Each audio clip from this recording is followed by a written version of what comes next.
झूठ बोले जाते डीजे रंजन बिस्की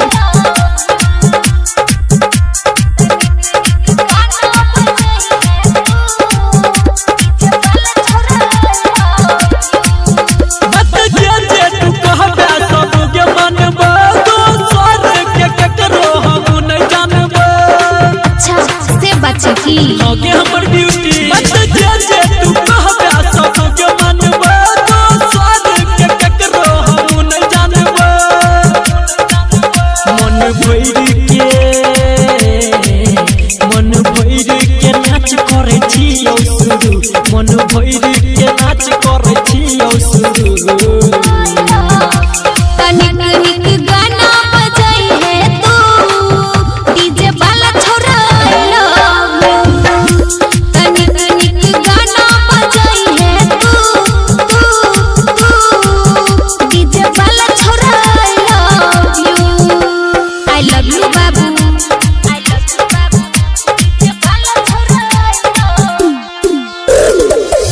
रंजन बिस्की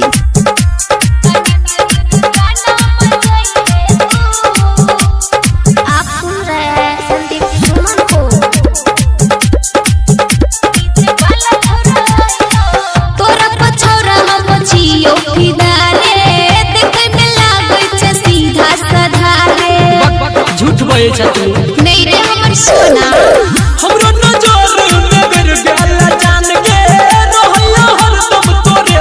ध्यान के मन करैया डीजे पर से हम उतरू मन करैया डीजे पर से हम उतरू तनिक निक गाना बजाई है तू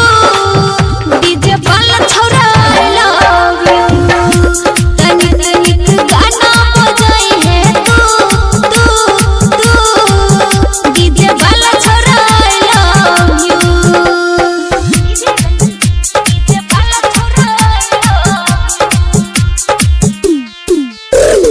डीजे रंजन बिस्की आप सुन रहे हैं संदीप सुमन को।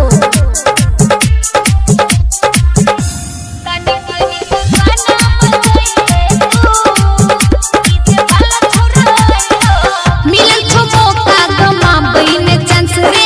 अपने संगे हम करे देबो डांस रे अच्छा ये झूठ नहीं बोलै छी की नहीं रे हमर सोना संदीप सुमन खुश रहत कब के नजर से नजर मिलै बात जब के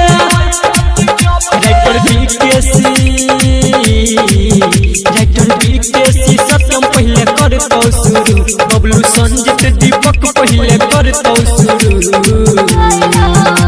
तनिक निक गाना बजाई है तू डीजे वाला छोरा आई लव यू तनिक निक गाना बजाई है तू डीजे वाला छोरा आई लव यू बत जे जे तू कहबे सब के मानबे तो स्वाद के ककरो हम न जानबे